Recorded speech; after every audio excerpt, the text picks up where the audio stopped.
Hey everyone, this is Jeff Alberts, Brian Miner, Alberto Nunez, Brad Loomis, and Eric Helms. and this is the 3D Muscle Journey podcast, where we bring you world-class coaching and evidence-based education for the natural bodybuilding community.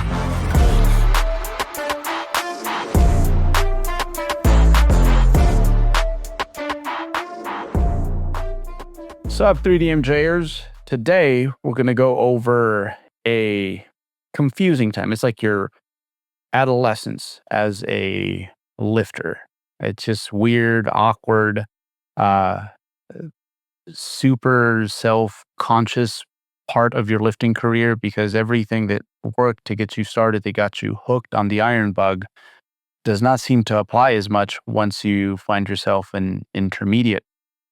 We've all been intermediates here at some point, and what we want to leverage is our own personal wisdom and experiences, things that we've been through, traps that we've fallen for that are still quite common today, as well as just new obstacles, perhaps, that we're seeing more and more with our incoming athletes that maybe weren't very relevant when we first got going.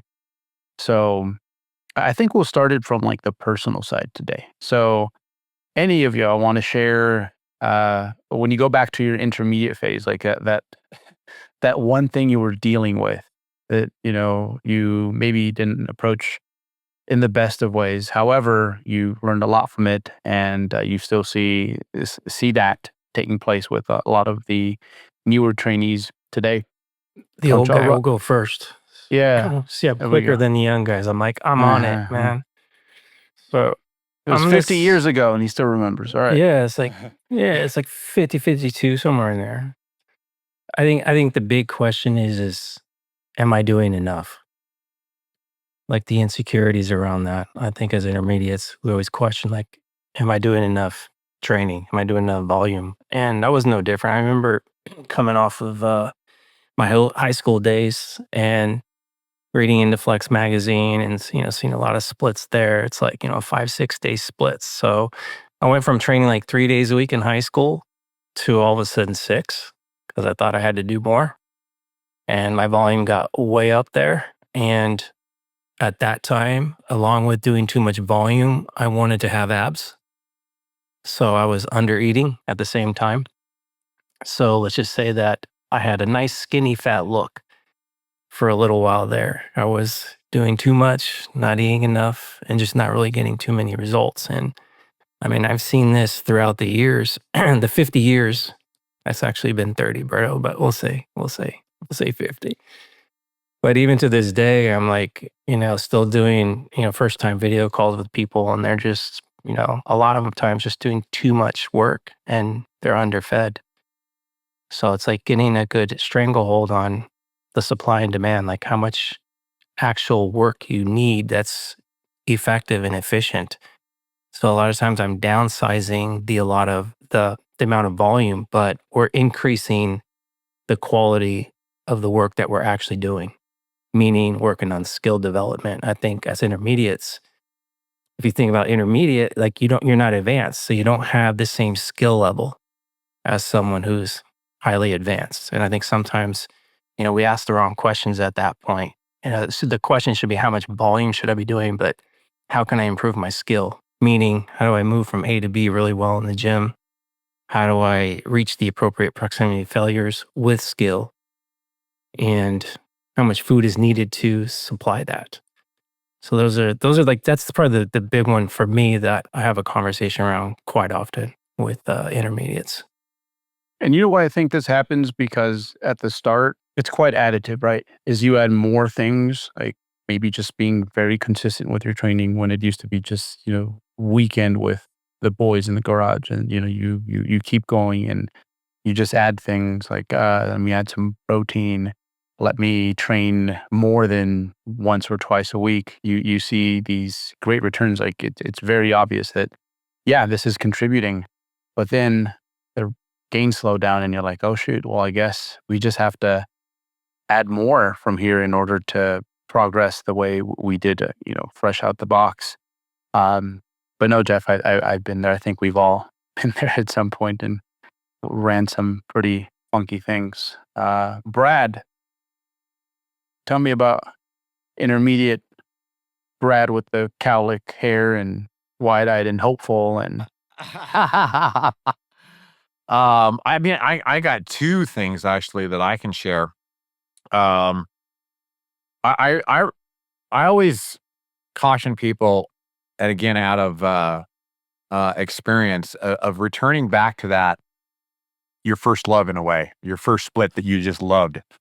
Um, with me, it was Max OT. We've talked about this 100 times, right? Brad was the Max OT guy, and naturally, I got great results with Max OT. It was my first real program, that I ran for 2 or 3 years, and so I got great results from it. That was what I did right up through my first 2 bodybuilding competitions. And then, fast forward a decade, I always found myself going back to Max OT, or at least wanting to go back to Max OT. That's what got me there. I need to go back to that to get the same kind of results that I did back then. And oftentimes it wasn't so much even that I would, regress in the physique department, but I just kind of found out that with Max OT and doing a once a time or once a week frequency, um, it wasn't enough for me to, I don't even know how to say this, but basically, like, I would end up injuring myself. I would end up straining myself doing things once a week, If I was squatting and I did it once a week, it seemed like it was inevitable. I would end up getting a strain in my groin, or I would end up getting a strain in the calf. Um, if I benched once a week, it was kinda like, I gotta have something else in there or else my shoulders get tight. And so I think that was one of the things that was a little bit of a detriment to me, is wanting to always go back to max OT, wanting to always go back to 1 time a week frequency, all the while keeping it pretty intense too. I mean, I'm using like, you know, 8 RM loads to get 6 repetitions, and 7 repetitions. So that's something else that I have it just kind of occurred to me that was kind of a bit of a detriment, was training with those heavy loads once a week, with fairly low repetitions. And then the second thing was, like Jeff said, some of those early intermediate years, I just was not eating enough. I was trying to stay too lean. I was trying to stay kind of somewhat in competition, shape. And I think that's the thing that I feel like affected me overall with where I could have been now compared to where I am now, is just basically staying real lean for like, and competing back to back to back to back years for like 4 or 5 years there. Right when I should have been kind of being able to actually be in an environment where I could have put on some muscle there. I kind of put the governor on the engine there just a little bit. I think for me, Berto, what you mentioned resonates with me because I think a lot of the issues that I see and I discuss with people stem from this feeling like they have to do more. And I think some of that is they've been bit by the bug, they love it, they've like educated themselves on it, and they, especially now with social media and all the sources of information out there, they do their research.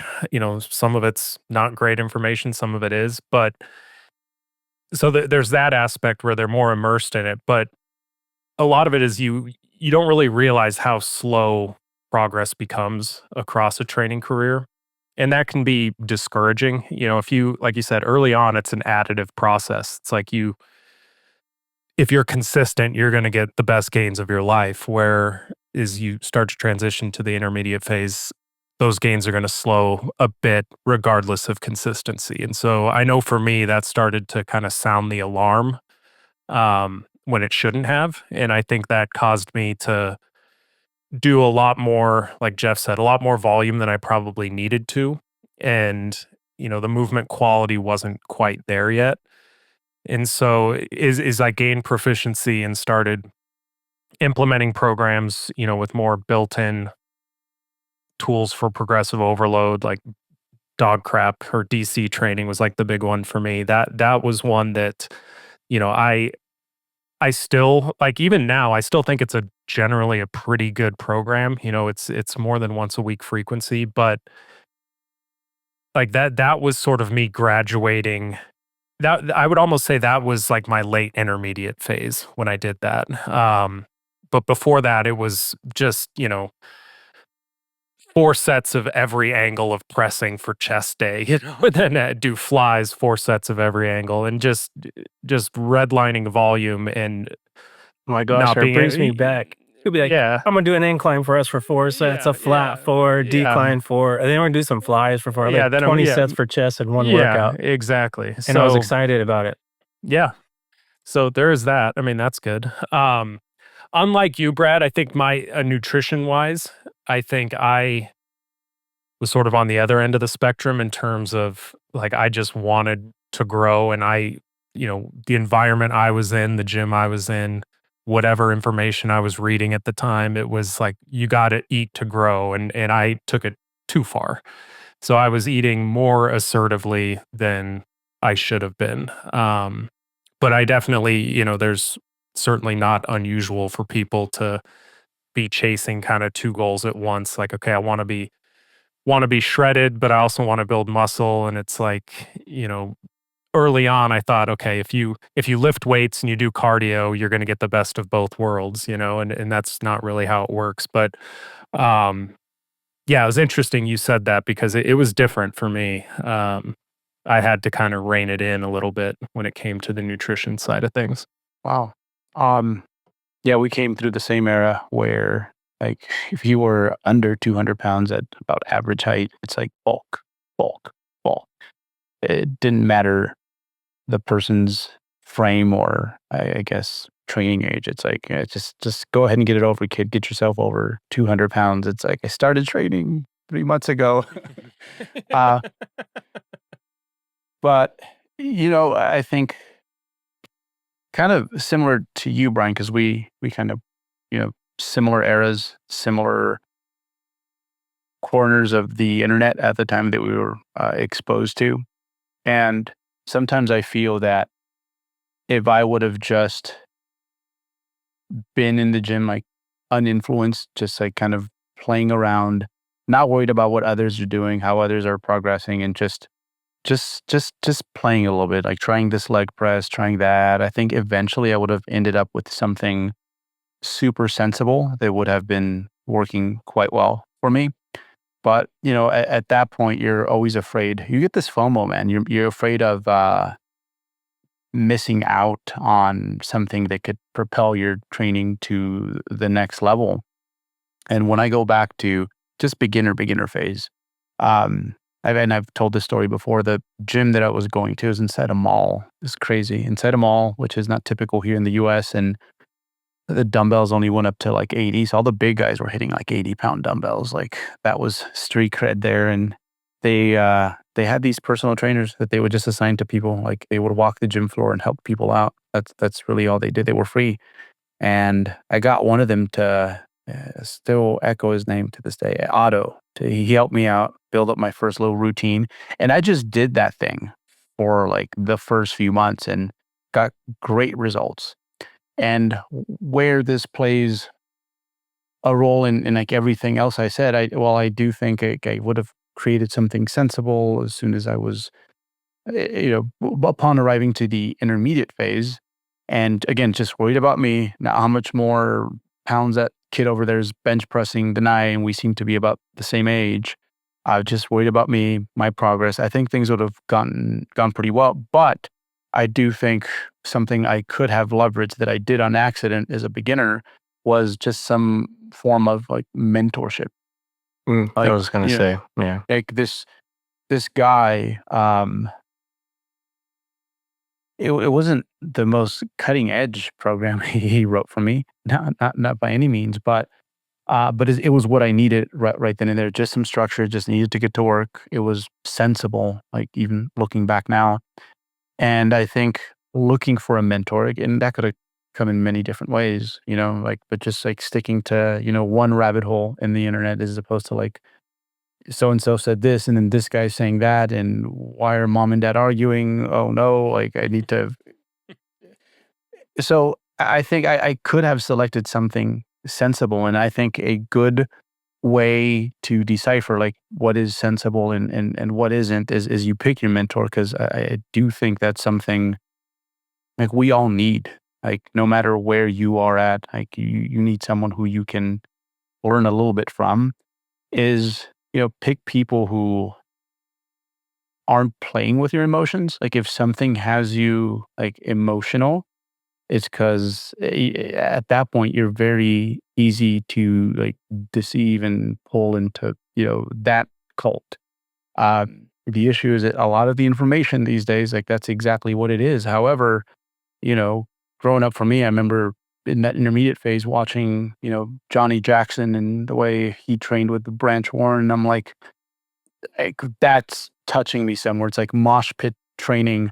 I need to go lift the way they do. And eventually that ended up being not such a good thing for me. So yeah, pick a mentor. I would advise that they're sensible, they're kind of middle of the road, that their ideas and schemes that they are putting out there, like don't put people in that like scarcity mindset where like it's either my way or you're doing it poorly. But some good guidance, and I had so many opportunities, not just online, but also there were a lot of like quite sensible gym members around me that I just didn't like what they were saying or how it didn't make me feel. It didn't make me feel anything, to be quite frank. And I think that is something.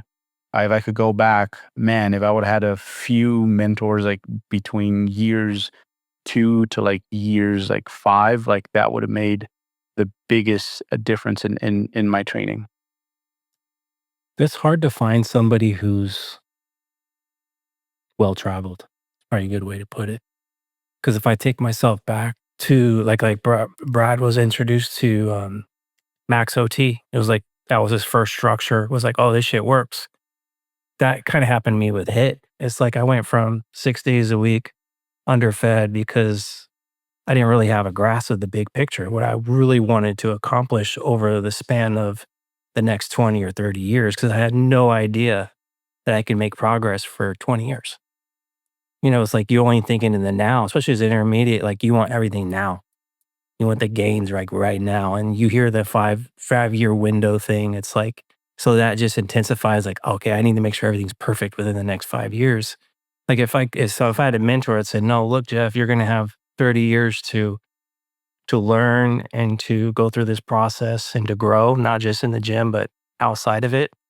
Like I probably would have seen a lot more success early on. My first introduction to my first real mentor in the sport, he was like basically a HIIT disciple, which it was good in a sense. It gave me a structure, and it was good with supply and demand because he basically stressed, let's cut your training volume down, let's increase the intensity and push the failure, and let's make sure you're increasing loads and reps over time, and let's make sure you're eating enough. But there was no like big picture structure like, hey, let's maybe walk your body weight to X amount in this amount of time, or let's work on the skills first. So it was like there was no big picture structure. It was like just enough to kind of start moving me in the right direction. And I made good progress. And like Brad, it's like you see that progress, like, ooh, this is it right here. This is So the grail. I got Yeah. married to it. And what happened to me is I didn't have any other mentors. Like there was no internet at the time either. I was only exposed to the people that was around me in the gym. There wasn't enough people from in my life to say, hey, that stuff he's teaching you is good, but there's also these other things out here that can broaden your perspectives. I mean, so I went through like 16, 17 years of doing this one style of training. It took me quite far, but yet there was still so much to uncover. And as a human, you evolve too. It's not just your training, but also your mindset and your environments change. Home life changes, work changes. So you have to be able to evolve with all that. When you're only married to one concept, like, man, it's like sometimes you're just hitting things with a hammer when you need like a specialty wrench. So as an intermediate, I think it's good to learn from a lot of different people and just don't get sucked into a vacuum of one camp. especially if they're just saying this is the way or the only way.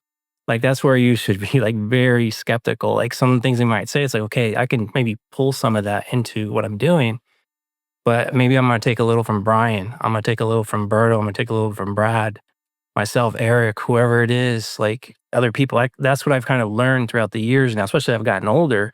Like I can go back in hindsight now. Okay, there's some of the things that I learned from Sean Ray.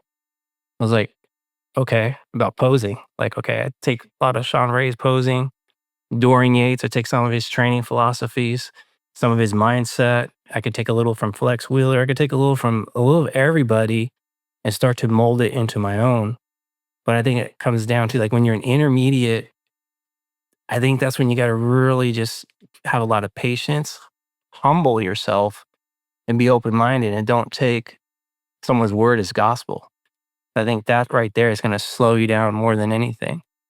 And I think from a big picture perspective, like I think myself, Brad, even you guys, man, you guys are in Brian, you in your 40s? We're all old now. So we've been doing this for a long time. Like what we're basically trying to express is like you have years and decades ahead of you if you're still like in your 20s. And I have this conversation as well with a lot of people that are, it's not even people in their 30s, they think they're old in this sport. Like, oh, I'm 35. I'm like, okay, you're talking to the wrong person if you're saying you're old. Because I got almost 20 years on you and I'm still on a high level doing this. So you still have a couple decades ahead of you to try to make more progress and to evolve even more. So just a long-winded way of just being open-minded and being patient. And the expectation for progress, it doesn't have to happen now. It's like you're in kindergarten, you're not going to be going from kindergarten to like high school. It's like there's an evolution to that. Same thing in this sport. I have a follow-up question for you, Jeff. Do you feel, in hindsight, do you wish you would have been exposed to different approaches early on? Because I think the opposite can also be true, where people program hop a little bit too much. And, you added that caveat, like don't avoid people that have polarizing views, or that are on one extreme that, assume that insists that their way is the only way. Um, so you have to filter things like that. And I think sometimes as an intermediate that can be difficult to do. So it's tricky. What's But I think there's interesting, like Berto was saying, like when I was in high school, I didn't have any influence at all. Like I didn't, maybe like reading through a magazine here or there, but I was like, okay, in high school, I trained 3 days a week, Monday, Wednesday, Friday, and I did the same thing over and over again. And I was intent on lifting heavier all the time. So I had that going in my favor. And then I wasn't worried about nutrition because I was eating plenty, just eating whatever mom cooked me, relatives cooked me. So my training was progressive and I was fed enough. And I made good progress. I was pretty jacked as a teenager. And I didn't have the stress of trying to be better than the next kid. It was like, okay, the only thing I was worried about was benching more than everybody else. That was about it. But I didn't have like a physique goal, like, oh, I need to look better than this person.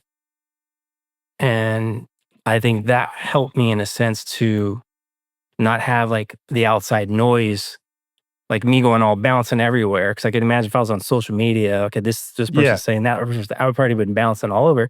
Not a bad thing because you're kind of trying different things. But the problem is if you're trying something new every day or every week and you don't have skill, that's the thing is you're not practicing a skill by bouncing around all the time. That's where it gets kind of tricky. Yeah. But if you're giving something a fair shake, okay, I'm going to try this guy's program for 3 months. I'm going to try that one for 3 months. Like that's a decent shake to kind of learn different tools there. You just have to have the awareness around that to be able to assess like what was good about that, what wasn't good about that. Now, how do I take things that were good? I'm boring, Brad. He keeps falling asleep every time I talk. You just take the tool. He's preppy. We got to give him some leeway here. He's tired. So you just got to take some tools and be able to kind of create your own. And I think intermediate stage, it's like that's where you're getting the most learning.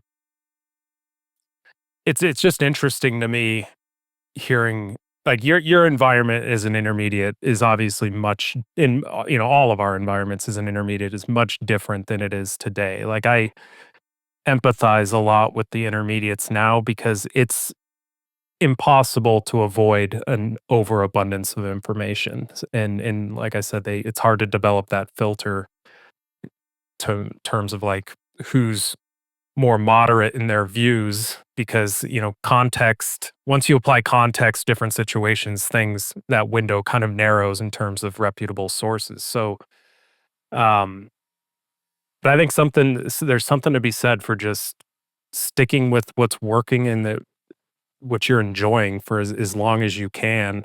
And if you can get away with kind of putting the blinders on, Mm. it might save you some frustration, but it's going to be a little bit different depending on circumstance. Yeah, it's well, the other side of that is you get stuck in your ways, right? It's kind of like Brad with the Max OT, like that was his safe space whenever he kind of ran into trouble with something experimental. And the same thing with Jeff and Hit at some point. And yeah, like I've it's kind of like your first like true lifting love is like when you realize that the beginner stage wasn't a whole lot of useful in regards to data collection, really. But then you think you know it all when you're an intermediate and you got it figured out. And I think that's how a lot of these folks who say things with such confidence online, like how they got there. Because first of all, like this is a very forgiving adaptation, like muscle growth. So there's you could get there in a bunch of different ways. But the issue is when, some people make their little fortune this way, they're like, no, all of you guys got to Bitcoin it up. That's the only way to get there. And it's like, I don't know, right? So it's a fine balance of, hey, kind of figure out something that seems sensible that you enjoy, and then over time, like that thing should evolve, like, but slowly. Like it shouldn't go from some reptilian amphibian type creature coming out of the water to like next week it's a fucking bird, like it shouldn't do that. Um, so and then, again, like when you are wrong about these experiments that you're running, and again, all sensible, like don't go back to square one because you're probably we've all done that. We're like, I'm gonna go back to the thing that was working, and it's just the more of the same thing essentially. Like I still run HIT almost every training session to a certain degree. Like, okay, I took that one set to failure. Like what taught me that? HIT. Like it was 16 years of like going to failure. That's a lot of practice of doing that. So you learn that skill. But I think if I could go back in hindsight, I would like the people I follow, like the magazines or whatever, or like, I would like look at Dorian Yates is like, okay, he's Mr. Olympia. Like he's it. But it was never like, why is he doing this? Or why is he doing that? It's like, okay, that's what he's doing. It works for him. I'm just going to follow it.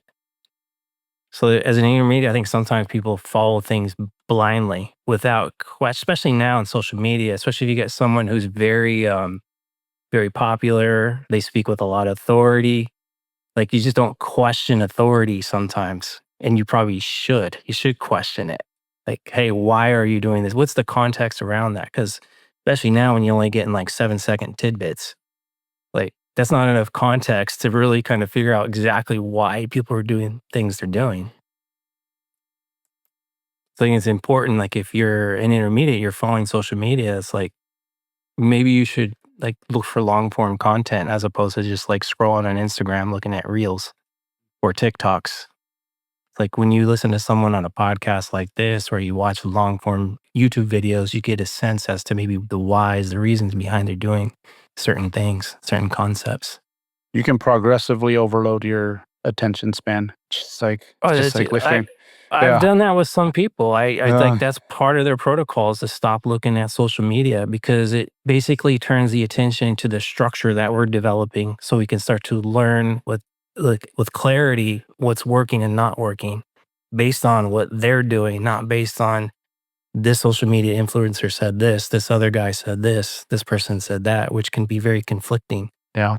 And then that's when you start to get people bouncing around or hopping around on programs or hopping around on concepts, but yet not developing any skills, just a bunch of confusion.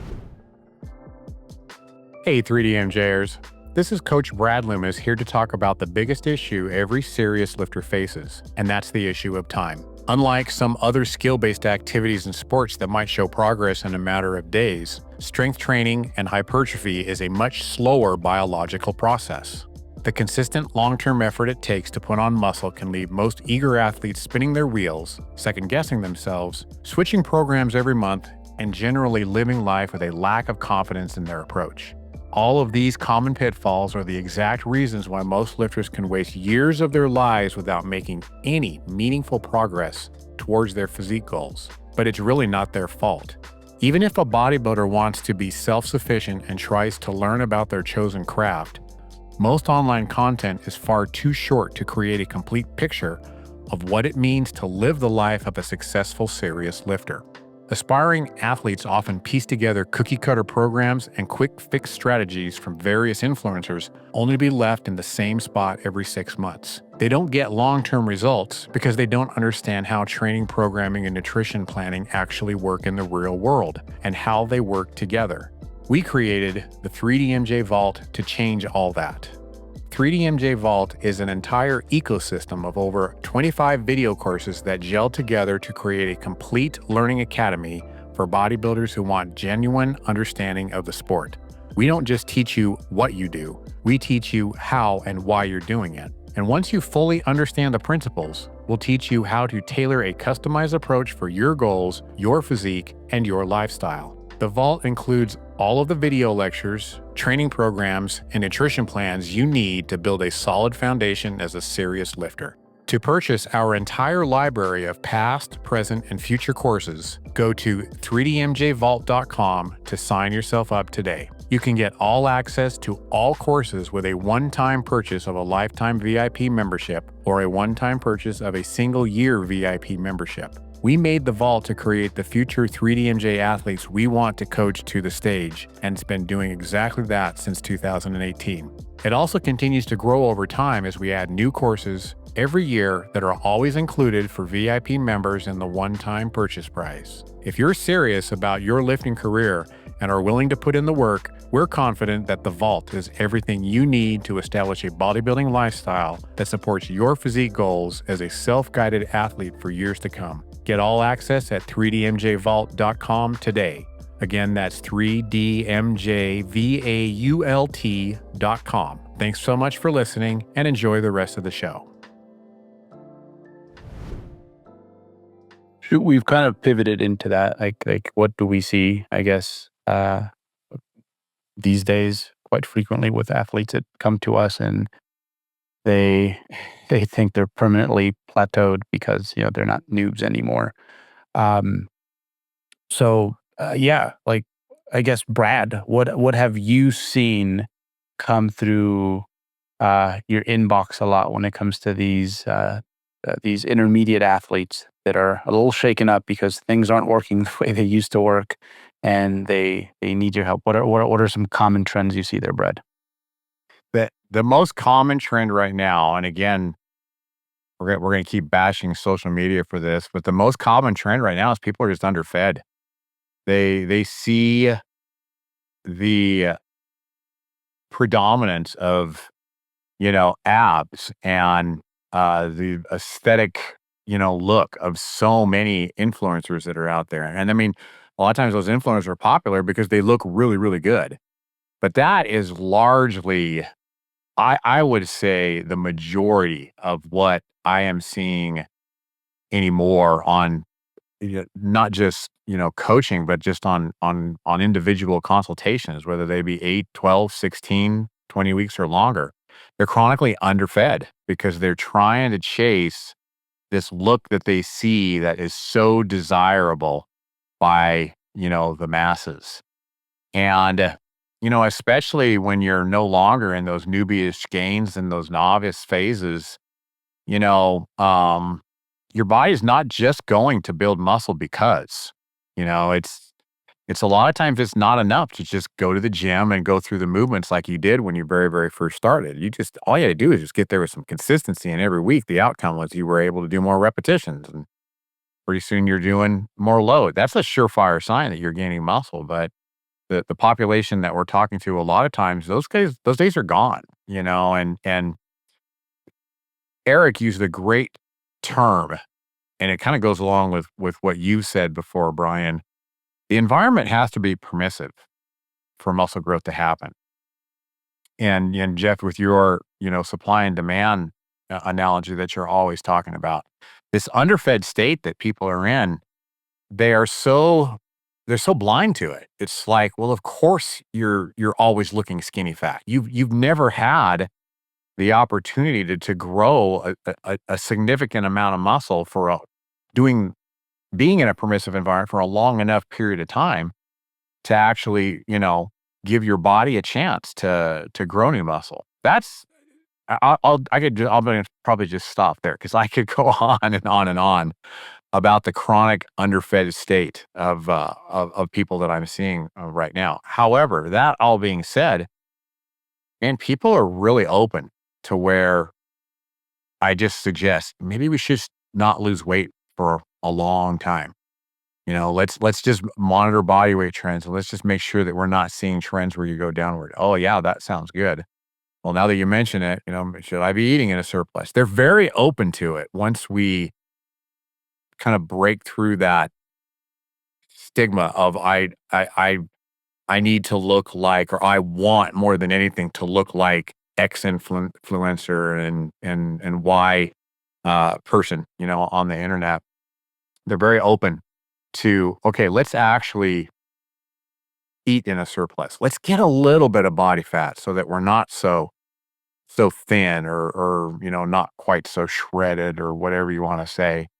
And I had another one, but I can't remember what it was now because I got on my rant about being underfed. So You're too underfed. maybe Falling asleep. exactly. Yep. I should have made this not decaf. I should have Yep. made this regular. But yeah, I'll just leave that there and maybe it'll come back to me. What are you seeing through your pipeline, Brian? I'm thinking, I think a recent one, it's occurred a number of times, and it's no blame on them. It's just that right now, I mean, with more research coming out, a lot of people sort of mistake research as telling us how we should be training. It's not, rather than like the concept behind things.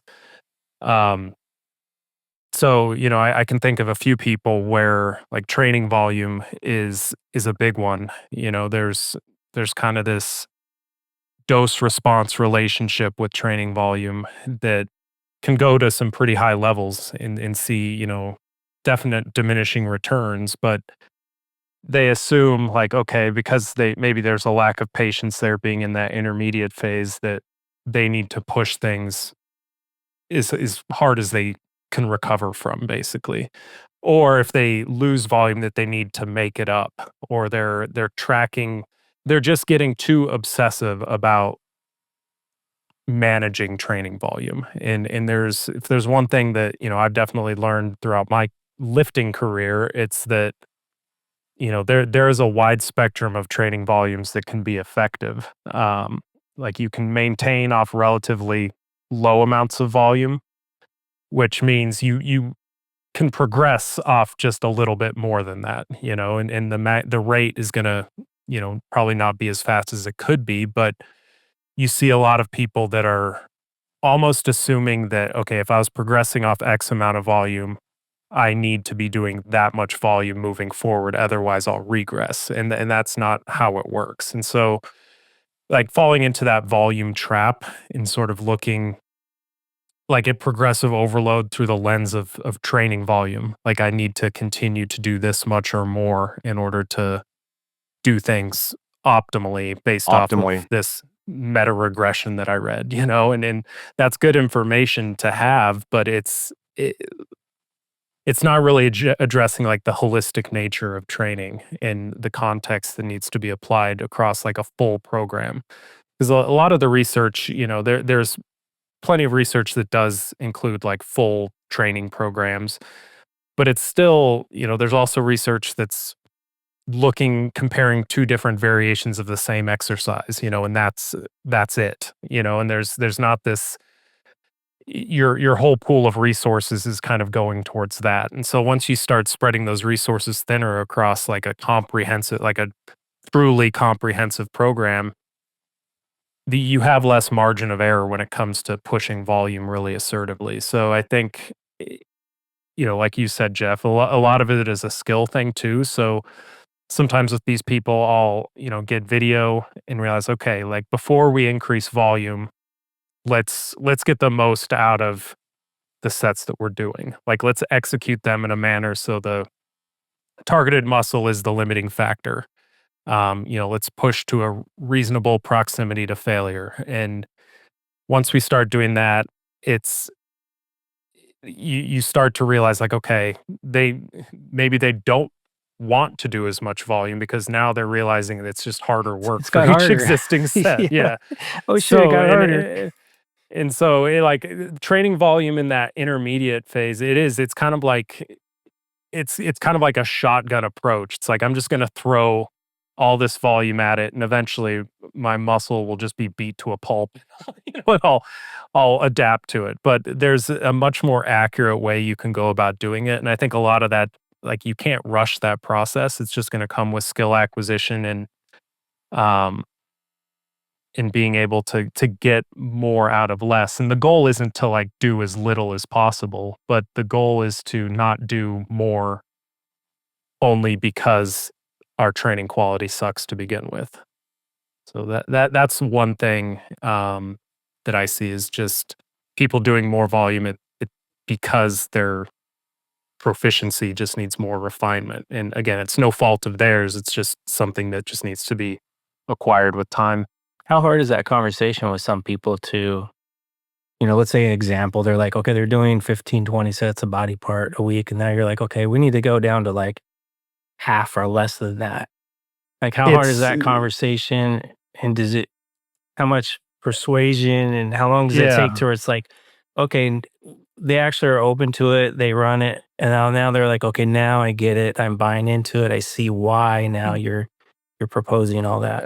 I mean, I've seen both ends of the spectrum there. Like I've been surprised in many cases where people, it's like I am paying you to help me. Like I'm gonna trust you and I'll give this a fair shake. And pretty much every time they come back and they feel good about the progress they're making and with the adjustment. But I do think that's where like the educational aspect of having a coach, having a good mentor comes into play because, if they are like, okay, well, the research seems to show that higher volumes are more beneficial. It's like, yes, but, and now I need to be able to explain the rationale to that person for their situation, why that might not be the best approach. And so it's a process to kind of earn that buy-in, but I've had success with it, but there's definitely been situations where there's more pushback and, I kind of have to be a little bit more firm with the thought process and direction that I think we should go. Would you say like the pushback is coming from their personality traits, or is it, let's say, the knowledge they've absorbed up to that point is because their influence has been like, I think those go kind of hand in hand. I think that sometimes being a little bit more neurotic, you tend to be more invested, I think, in some of the research. And then everything that might remotely seem to violate the principle of that research seems like it's the wrong way. Um, but I think my rebuttal to that is that, these are short-term studies, oftentimes not like fully comprehensive programs. And this isn't you. Like, like you look at a lot of the research, like trained individuals, like Berto, you've talked before, like it would be so nice if studies had like video footage of some video samples of how these sets were performed, like how deep are they going on this leg press? Are they pushing remotely close enough to failure? Are they, calling it? And, even with the encouragement, I mean, I know that like they still get pushed hard, but the training quality, it's hard even for an experienced trainee, which, maybe they define as somebody who's been training 3 times a week for 8+ months, it's like that's still a novice for, in our demographic. So it's like, okay, there needs to be that context applied to it. And if we can get more out of each existing set, then that kind of changes the narrative a little bit potentially, especially, for that person, if there's room to improve there on the technical proficiency front. But I think that there's sort of that neuroticism that can certainly exacerbate that. And I think all of us, I mean, we all sometimes will inherit athletes from other coaches, and we kind of have a hunch for maybe who they had worked with previously, and some of the methodologies that they had and everything. And it's good exposure, I think, to have those experiences. But I think sometimes it's a result of maybe being biased in one direction from a previous mentor or coach as well. What about you, Berto? What's been crossing your desk here recently? You know what? I'll go outside of the desk and just like what I see in real life. 'Cause a lot of the people that make it to us, like they're usually adults whose frontal lobes are more or less fully developed, and it can be a little bit easier to just have that sort of dialogue that Brian just went over with him. But this is more in particular to like the younger demographic and how we hardly ever talk about this topic here, and it makes sense as to why. But I think too many intermediates are like rushing into whether it's steroid use, SARMs use, or peptides use, um, and just it makes no sense. Like they are doing it to achieve something that at the end I'm like, wow, like that is something I think you could have accomplished without the use of these things. It would have taken you, 4 or 5 years maybe instead of, a year or so, but you would have known exactly how you got there, right? Because those 4 or 5 years aren't clean. There's a lot of like rinse and repeat. Let's adjust this, let's adjust that.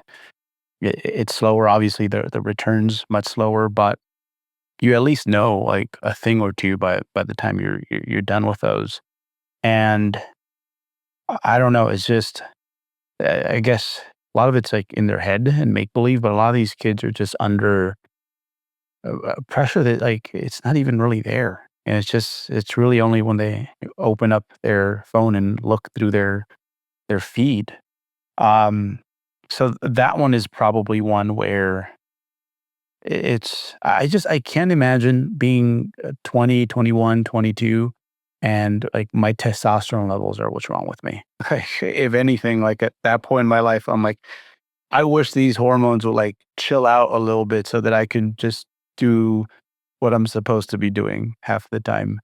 Um, and it's sad because like it's your first real puzzle when you get to that intermediate phase, but like it's curable, it's fixable. Like it's you have so much harder things to deal with, say 10 years later. So to like see people kind of give up during that phase and on a user, you could call it a cheat code to get them to that next level. It's kind of just it's disheartening and unfortunately, um, a lot of these, like I already seen the first gen of like they were affectionately, or they even refer to them to themselves as like SARMs goblins. Like a lot of those folks are out, like they're done. They're not doing this no more. Um, and that's sad to me. That's really sad to me to like burn out at like your mid-20s from this. Because I mean, technically speaking, for most people, like your early 20s are probably, yeah, it's not the beginner stage, but you'll never have a, an an ROI quite like that. Like, yeah, the beginner stage gets you hooked. However, when you go from like I'm done with the beginner to like, oh shoot, like I can see advance over there on the horizon. Like you have a really good physique at that point. Actually, I was over here looking for an old Mel Sif quote on the use of steroids. And basically, I'm not trying to say it verbatim, but it's the admittance of you just ran out of ideas is what it is for most people. Um, so that's a huge one, and I don't know if it's going to get better anytime soon. But yeah, it's something that I see people constantly dealing with. You know, it's like they kind of look like an early stage, like intermediate, and their buddy over here who has put on 20 pounds of muscle in the last 6 months, like they can't help but, you know, be tempted. Let's just get it over with. Let's just do that and fix this situation. So, yeah, that one's pretty discouraging. So yeah, you know, like again, like I can see how at that age, like you hit this your first road bump, and you just see like think there's like really no way out, especially when those around you are making all sorts of progress, whether it's like on the internet or in at your gym, your buddy, whatever. Um, and I should mention that I was so close to, I guess, jumping on some point on what was, I guess, the SARMs of those days, and I forgot how I got a really good paying job, I think is what it was. It was hard work, but I had all sorts of little extra side money. And remember, like you were either natural, you know, the deep end of the pool, but there were these things called pro hormones, and it was like 1AD, 4AD, and M1T. Like those were the three things. And then your post cycle therapy was like 6OXO. And when the ban happened, I'm like, oh shoot, like I don't know if I ever want to do steroids because that just seems like complicated and convoluted, and I'm good, you know? Like my friends who smoked marijuana had a hard enough time finding consistent marijuana. I could only imagine steroids. So I'm like, I don't know. Maybe these supplement companies, they're Get honest, you know, they're always true to the label. Let's go with that. some oregano in the capsules. So, so, you know, like the ban was happening. I got into that scarcity mindset. I was definitely in a tough place with my training. I got hurt a shoulder. Um, it was just the beginning of like my epic bulk where I got really heavy. So I got fatter. I didn't look any better, and I'm like, man, this is sucking right now. I don't know what to do realistically. And so I got these things about $1,000 worth before before the ban was going to happen. Like literally, it was like a few days till like they were gone. Couldn't get them no more.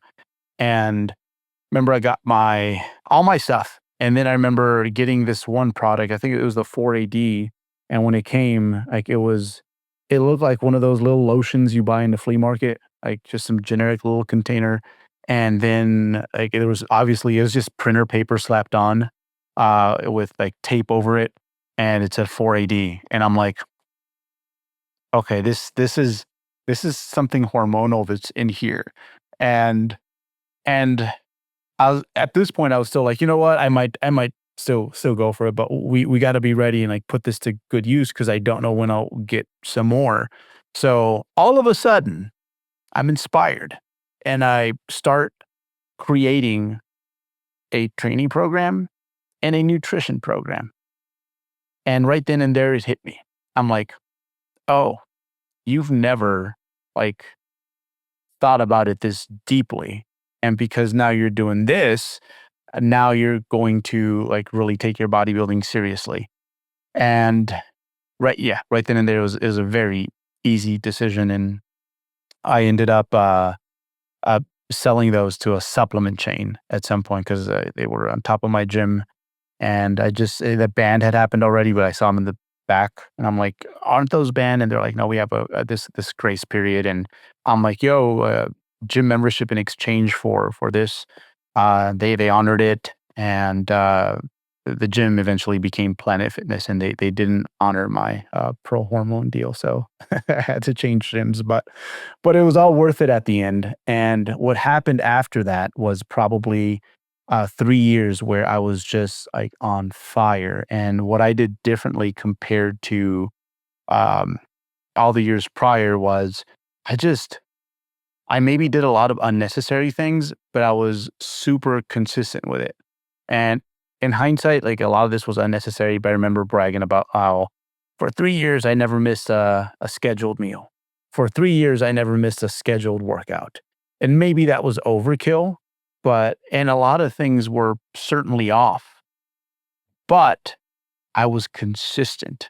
And like those things that did make sense within my plan, within my structure, it allowed for those things to flourish. So yeah, I've been there. That's one thing I see a lot. Last thing that I'm gonna say, like kind of because it relates to what was taking place with me. It's like I think now more than ever, like these intermediates are after optimal, and at the end, like that's so hard to aim for. Like it really is. Like every 3 to 4 years, we probably review our approaches as coaches, and we're like, man, I can't believe I was doing it that way. So, like, and they stress about not being able to like be optimal, and what's going to happen. Much like myself, even because what I thought I was doing for those 3 years was optimal. Is that 3 years will go by? You've been doing all these things that maybe weren't necessary, but at the end, you made sometimes things that weren't necessarily serving you. But at the end, you made progress because you were as consistent as you needed to be. Because prior to that, I was in a place where sometimes, like after work, I'd fall asleep in the couch. I'm like, you know what? I'm gonna nap, and then when I wake up, I'm gonna go to the gym. It's gonna be a 15-minute nap, and that's not what would happen. Or I'd get a certain phone call and like, all right, let's go hang out. Let's not go to the gym, or just that's where I was. And magically, just being consistent, even though the plan overall was a little ill-advised. I'd give it like a 60 out of 100. It worked. What you're doing now, even if you think it's optimal, chances are a year from now, 5 years from now, you're like, oh my gosh, that was pretty bad. Yeah. Yeah. Like now you look on the internet and you'll see like a bunch of things pop up and just bashing Dorian Yates or bashing Ronnie Coleman. But yet when he was Mr. Olympia, like he was looked at as Mr. Optimal, like he's optimizing everything. That's why he's Mr. Olympia. But now it's like, oh, he got a torn left bicep, or he's had injuries. His career, and he could have extended his career if he didn't train the way he was training. So everything is always optimal in hindsight, Yep. always. So I think, yeah, it's interesting how when you're intermediate, you're searching for optimal, but we really can't define what that really is until after the fact. So it's like you can look at the research, you can look at theory, because you'll hear podcasts and whatnot. Oftentimes I hear them just talking theory. I'm like, okay, that's not true until you actually apply it and find out. So you just look at theory, you look at experience. Let's try to put together a structure, because your real answer is when you dive in. And what it sounds like to me, Berto, is when you were intermediate, you weren't acting as if you're advanced. You're acting like an intermediate or even a beginner. And once you kind of realize like, okay, I need to act like I am advanced and put everything the way it should be and have a good structure and follow through with it, that's when you start making some gains. Yeah, And just I showed think up. think sometimes people when you're young and you're thinking of that decision, like this way I kind of look at it. Like I'm not going to judge someone negatively if they decide to go to the dark side or if they go natural. Like that's a choice, it's a decision. But I always just caution, like, think about that decision. Like, not just how it impacts you now, but think like yourself in 5 years, 10 years, 20 years. Like, think from that perspective. Is that the road and decision that's probably the best for you? I can give you one experience that I have with one athlete that I had. This was back in 2014. I was prepping this guy. I think he was 50 or 52, somewhere in there. Tons of muscle, natural, trained for 30 years, trained longer than me up at that point. Great symmetry, got great muscle, great conditioning, good posing, prepped him. His goal was to get a pro card. He got a pro card.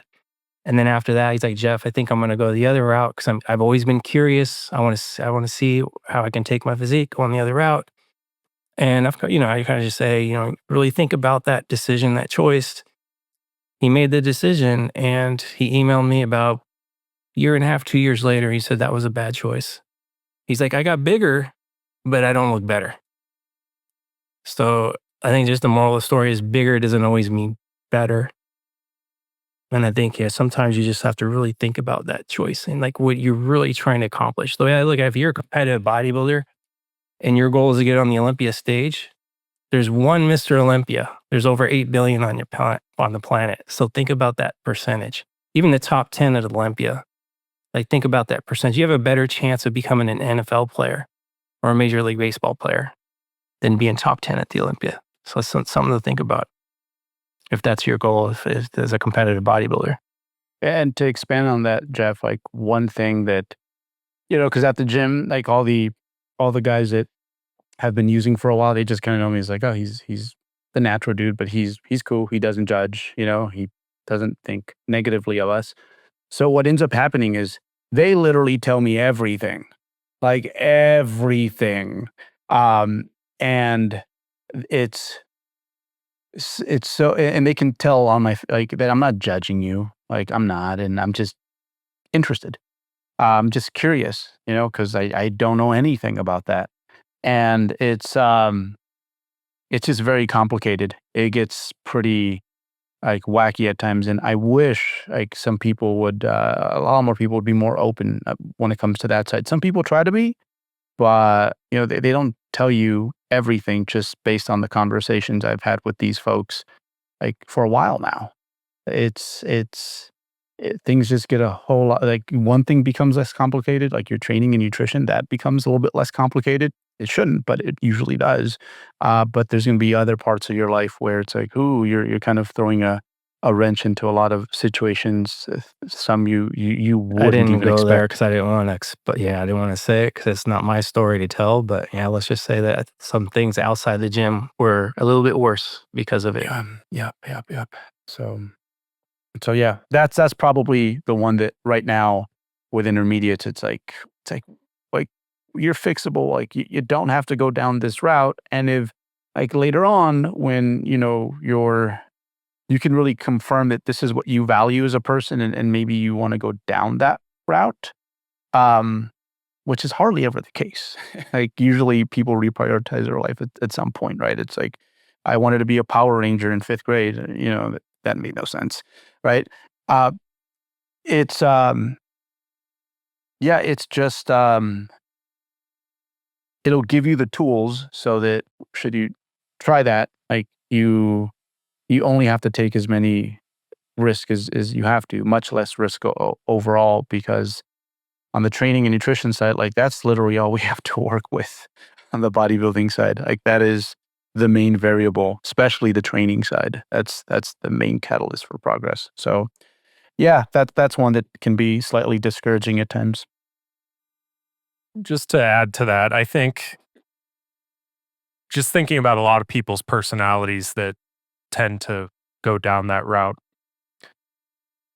Like for me, like there's not been nothing, is fulfilling in terms of, over the past 25 years for me is training has been, in terms of like, okay, I'm putting in work, I'm seeing a return on that investment. And I'm glad it's taken a long time in hindsight, because it's given me structure, to my life, and it's been an ongoing, there's been trials throughout the process, but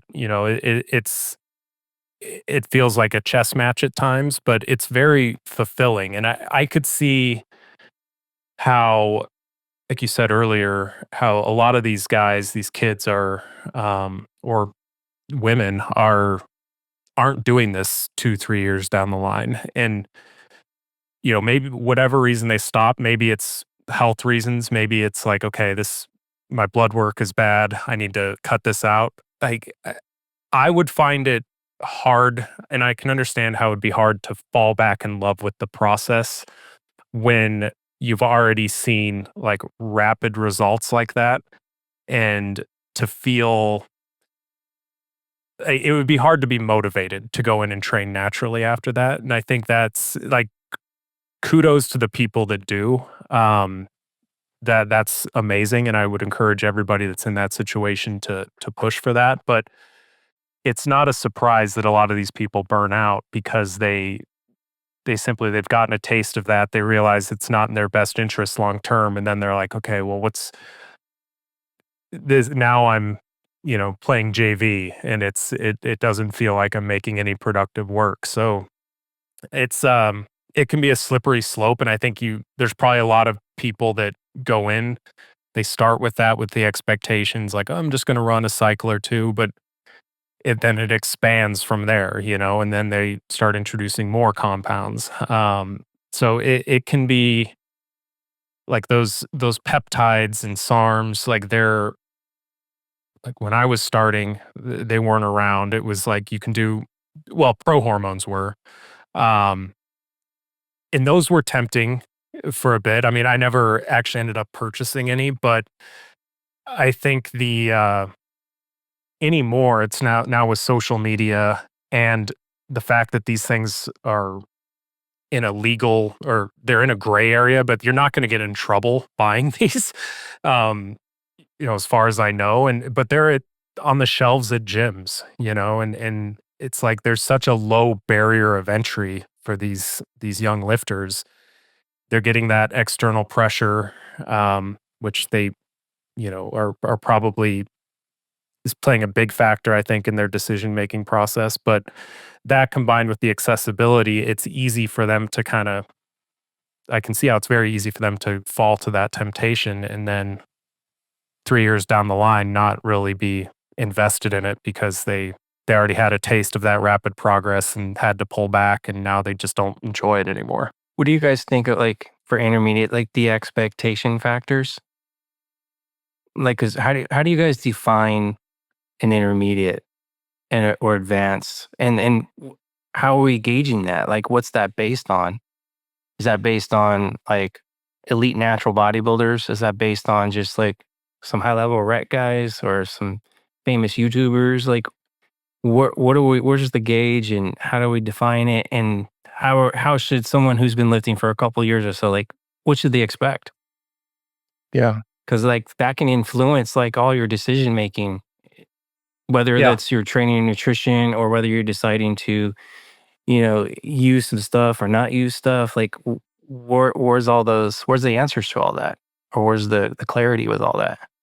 That's a really good question. And I think, I mean, I know all of us have gotten that question before during video consults. It's like, okay, how long have you been training? It's like, well, I've been training 6 years, but two of those have only in the past 2 years have there been any structure. Like, I don't know, how do I, you know, where do I qualify in terms of training age? And the best explanation, I'm probably going to get some of this wrong, but Berto, maybe but I think it was Mark Ripito um, had kind of created like these performance markers in terms of like rate of progress, and this could be a modified version of what he said, but you know, uh, typically for a beginner, it's like you can expect to see progress every week or two in a lift, whether that's additional reps, additional load. Intermediates, it may be block to block. It's like you might go up 5 pounds across 8 weeks on something. And then advanced athletes, it might be, multiple blocks before you see like noticeable, like quantifiable, like apples to apples improvement in some of your performance. And obviously a lot of that's going to depend on the movement and the skill acquisition you have up to that point. But you look at like a elite level power lifter, and this really rings true because you'll have people that have been, you know, boxing with the same total for 5 years trying to get that extra 2.5 kilos on a lift. And it's some of that, could be due to injury. Some of that could be due to, programming strategies. But a lot of it comes down to the fact that like their margin of error is much smaller when it comes to being an advanced athlete, and their rate of progress is going to be much, lower. Um, so yeah, like a 2.5 kilo increase in a lift every 3 months, like you add that up over time, like that's going to create a pretty massive total over the course of 5 years. So it's I've always looked at the rate of performance improvement as probably like best proxy to explain to people. And I forget if it was Ripito that originally said that. I think that he has something in starting strength about that. I think that's the best proxy is just your rate of progression. And even like each section, like the beginner section and the intermediate section, like they're quite broad, right? Because literally, as a beginner, I am pretty sure if I was doing the same workout Monday, Wednesday, Friday, I'd probably progress from workout to workout, like at least the first 2 months. And then it just becomes something for the beginner where I guess you could say every week you have your own little highlight film, right, of what took place, and then when you get to the intermediate, it's like you can't aim to like be Sports Center and like everything's a highlight. You're just gonna have to, especially if you use good technique, which a lot of intermediates have a hard time keeping the same technique as they progress, right? So a lot of the spurts that they've seen in the past, quite often it's because they changed something in the movement. But if you keep them honest about their technique, just as you mentioned, Brian, like that's a really good rate of progression. What I don't like people to use, and Brad, who's got more experience than us when it comes to athletics, probably has something to contribute here, is that sometimes people will see like what their physique looks like compared to like what the next person's physique looks like. So, because I obviously don't look like Dirk now. I'm a intermediate, and when I'm an advanced athlete, I'm going to look just like Dirk in my own way. And it's like, no, that's not really how it works. Like one can argue that LeBron James in high school, who was NBA ready, which is really hard to get in the NBA, people don't realize, like was probably an intermediate basketball player relative to his peak. And it's crazy because I think kids sometimes have an easier time, like just kind of understanding what they are, what their capabilities are. Am I going to play at the next level? Is it going to be a D1 school, or is football like over? They kind of understand that, and it doesn't discourage them from like putting in the work and proving themselves. Like I see that it's much more common with kids and with adults that get into this bodybuilding thing. But you've seen it, Brad. It's like they can be at a similar place from a development standpoint in athletics, but people just have different ceilings. So I don't think it's a look in particular. It's more about the rate of progression based on your history. That's a difficult question to answer because it's kind of like it's a car, but this is a pickup and that is a sports car. You know what I mean? They're in the same realm, but at the same time they're vastly different, because with athletics, to use your LeBron James analogy, I mean, sure, maybe LeBron James may have been a little bit more athletic. Maybe he was a little bit stronger, maybe a little bit faster when he was in high school. It's hard to say, but there's nothing that replaces that. Is all of those years of him developing the skill of his sport and mastering his sport. It almost trumps all of that. So if he was more athletic and he was faster and he was stronger when he was younger, if that declined, the skill development is going to more than make up for that, And I mean, how does that then carry over or transfer over into us as bodybuilders in strength sports? That's a hard question to answer too, but it's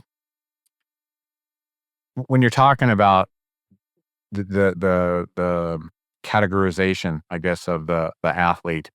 Time is a very important part of that, I feel like. Because the longer you do it, the better you get at it. The more you realize the things that we talked about that you don't see in the studies, and that's like the technique of doing the movements and etc. And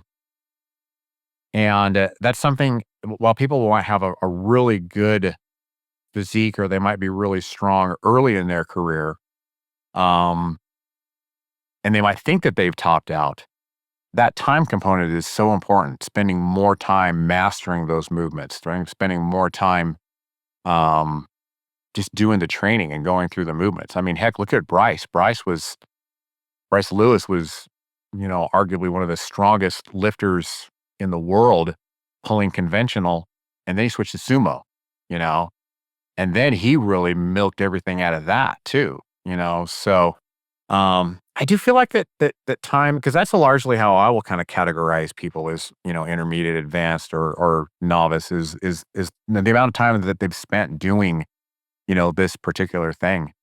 And there's a lot of times when people get distracted, with that new shiny object. It's like, oh, well, in order to get more jacked, I got to do functional training, or I got to do this, or, and then of course that now all their focus and their time spent has been diverted, to that thing, instead of what ultimately probably would have gotten them what it was that they were after, doing just more time spending doing what they were doing. And the ability, to be able to get better at that while they were getting stronger and more developed. So yeah, I might have just kind of danced around the question there, but let me just to elaborate on that. And this is largely my question to you guys, because I kind of want you to pick apart my my assessment of that particular athlete's career. To me, I always kind of look at, okay, how long have they been doing this? What's the duration, the time spent, right? How long have you been doing this? Their ability to progress. Have you even evaluated your ability to progress? Have you been able to just simply do the same movement over and over again? It's kind of that old-fashioned Russian periodization system. You started with a movement with a load that was really, really hard. You ran that for 5 or 6 weeks, and by the end of that block, it was really, really easy, or you had kicked its butt. You were mastering it. Are you still able to do that? Some of it, in my opinion, is just kind of like your strength, not just your squat, bench, your deadlift, and your overhead press. It's kind of like other strength things that you can do. Like how many pull-ups can you do? What's your I don't know, what's your vertical jump? What is your relative strength? Because a lot of times people will think that they've maxed out their ability to get stronger, when it's like, you know what, there's more in there. There's more potential in there. And then what was the last one? Time spent, your relative strength. Gosh, there's one other one that I always kind of think about when I think about people's categorization of their lifting career. But anyways, you guys kind of pick that apart. Is my thinking right? Is it wrong? Is there this nuance that needs to go to that? And then maybe by that time, I'll think of the other thing that it is when I'm categorizing people as intermediates. Oh, development. It's physique development. Some of it is kind of like, okay, yeah, you know what? Maybe you are strong, but you've got underdeveloped delts, or I have seen that a lot of times. People's arms actually are more developed than their delts. I think that's an area that we could kind of pick up. So yeah, that's the other one, is just kind of physique development. But yeah, pick apart that, you guys. Just put me in my place, kind of, so to speak. I think as intermediates, quite often they look at other people's physiques and they classify it as intermediate or advanced. Like Berto was saying, you can look at someone like Dirk and go, okay, that's advanced. But you can also take someone who's genetically gifted, because we've all seen teenagers that look incredibly jacked, but then they're not following any type of structure or routine or program, and their nutrition's off. It's like they're just high responders. So their physiques look advanced, but their knowledge base is beginner/intermediate. I think there's you have to look at different phases. You could look at your education. Where is that? Is it intermediate or is it advanced? Look at your physique, intermediate, advanced. Your strength, intermediate, advanced. Mm-hmm.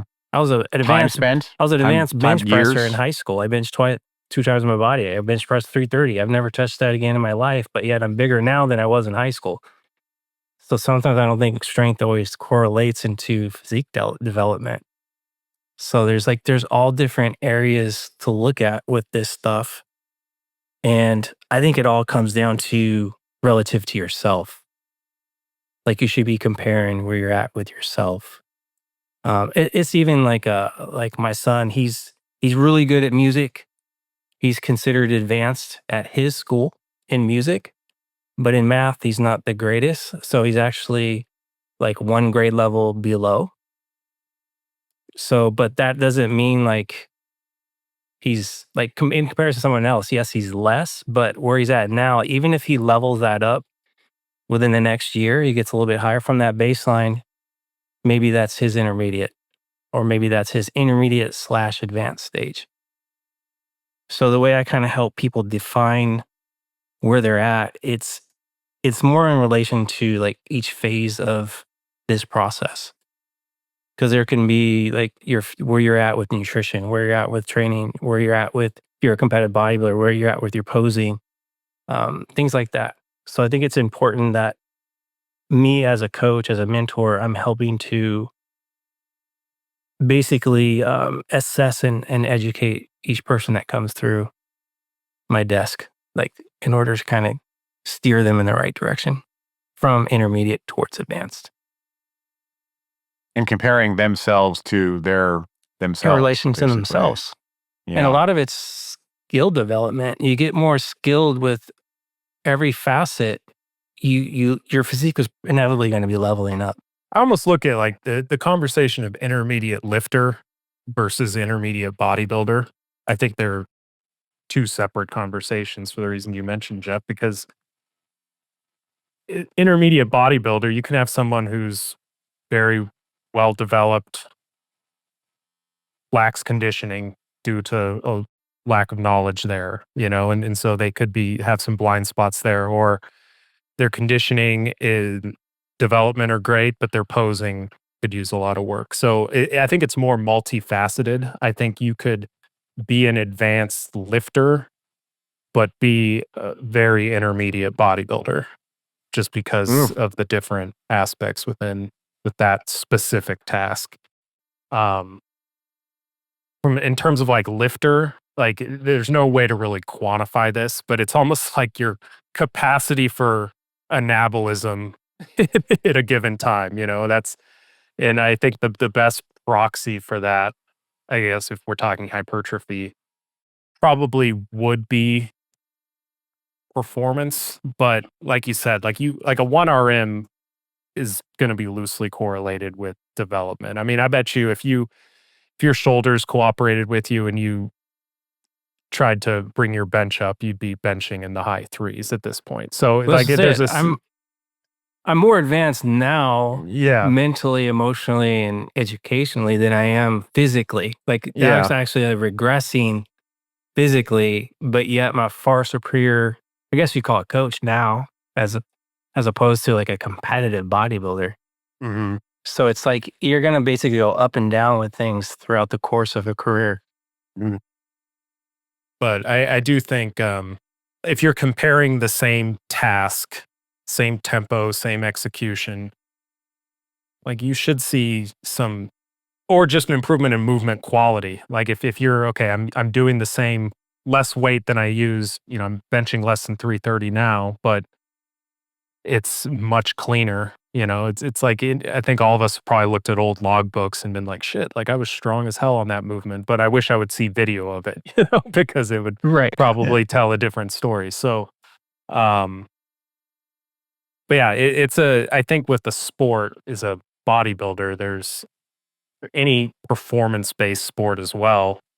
There's different traits that can be at different levels. I know like I still play pickup hockey once a week, and all of us are on our decline physically, at least in terms of like skill and speed. But you can tell the guys that have been playing for 20, 30 years, they're just much smarter players. Like positionally, they're better. They just have better like hockey sense. And that can sometimes take you further. And, we can beat teams with younger, faster guys because we're just smarter players at that point. So it ebbs and flows for sure.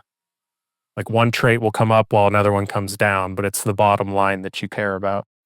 So with that being said, I got a question for you guys, maybe that will help our audience decide how to level it up.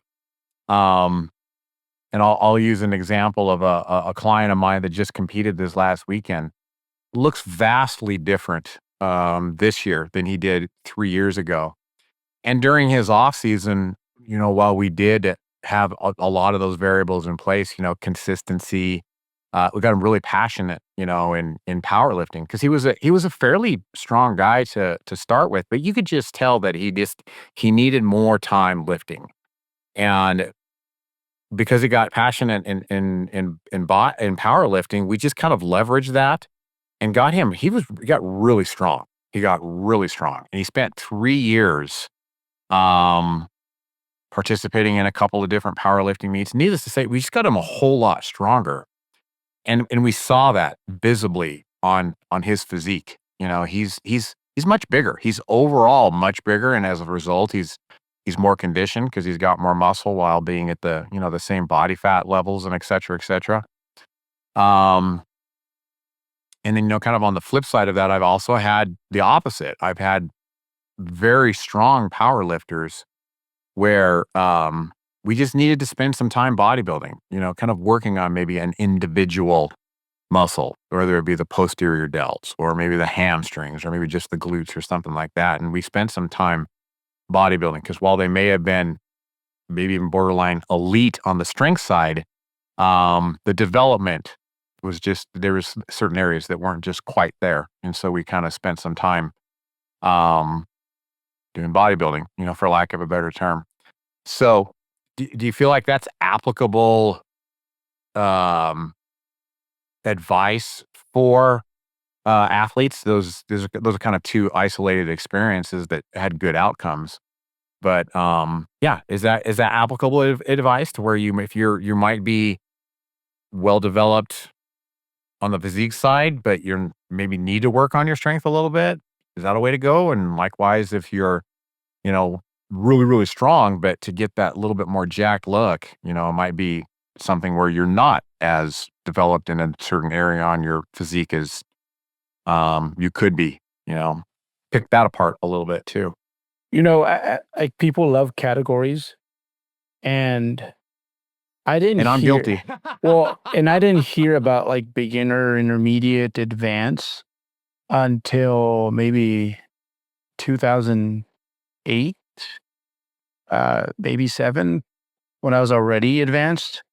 Um, and I just didn't care. I just kind of, I knew that the rate of progression was just going to slow down.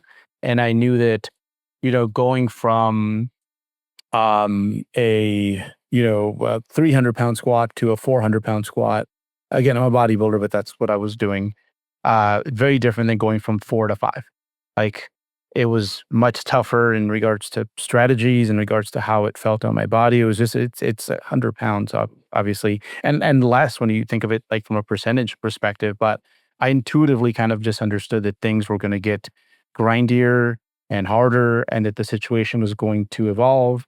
But so long as and I think most people instinctively know what is a good level of progress. It's just what they're really trying to tell you is it's not fair that I don't get to progress like this other person that's on the surface. It seems like a similar situation. So like, I think conceptually it's kind of good to understand that, because you don't want someone who's a early intermediate, you're pulling out that card, early intermediate, and they've been like off and on fat loss diets most of the last 3 years, like just going on another fat loss diet, because that's probably not what's going to help them.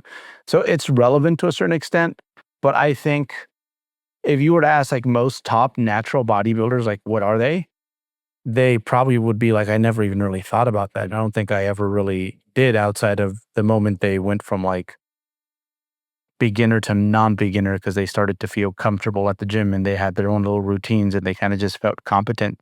So I think people just put too much stock on the labels, I was just saying this. Yes, people yeah. box themselves in sometimes with the labels and terminology. Yeah. Agreed. Yeah. Intermediate just means you still got a lot of progress to do. You're probably still kind of getting in your own way a little bit. Need a lot of learning to do. Whereas like an advanced athlete, it's not just physically, it's also they just really understand their situation, and not in a pessimistic way. They're just very realistic with what it is that they can expect, but they don't really sit and dwell about it. Like they still go into every workout like, I'm going to do something today that's going to really contribute, at least with that sort of spirit in mind. I'm not intermediate no more at podcasts. I'm more advanced. Not intermediate no more. And we'll leave it there.